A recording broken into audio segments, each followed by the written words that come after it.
একটি মেয়েকে অভিশাপ দেওয়া হয়েছিল। সে একটি বরফের খণ্ডে জমে গিয়েছিল। 1000 বছর পর তাকে খুঁজে পাওয়া যায় এবং নিলামের জন্য তোলা হয়। 1000 বছর পরও তার শরীর সম্পূর্ণ অক্ষত ছিল।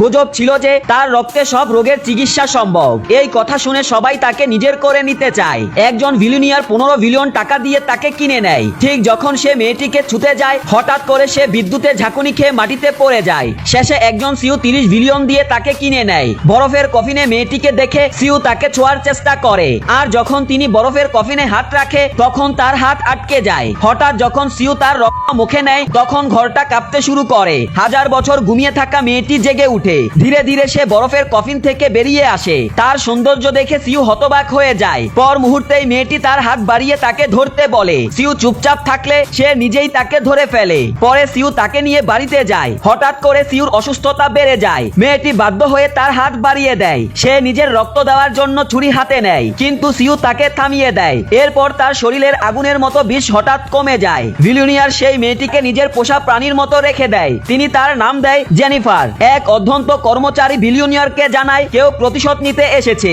বিলিয়নিয়ার জেসমিনকে বেডরুমে নিয়ে যায় আর তাকে সেখানে রেখে চলে যায়। তখনই জেসমিন বিপদের আঁচ পায়। হঠাৎ বেডরুমের দরজা খুলে যায় এবং এক শক্তিশালী লোক তার দিকে বন্দুক তাক করে। এরপর এক মহিলা তাকে চেতনানাশক ঔষধ দিয়ে অজ্ঞান করে ফেলে। যখন তারা দুজন ধনী হওয়ার পরিকল্পনা করছিল তখন এক রহস্যময় ঘটনা ঘটে।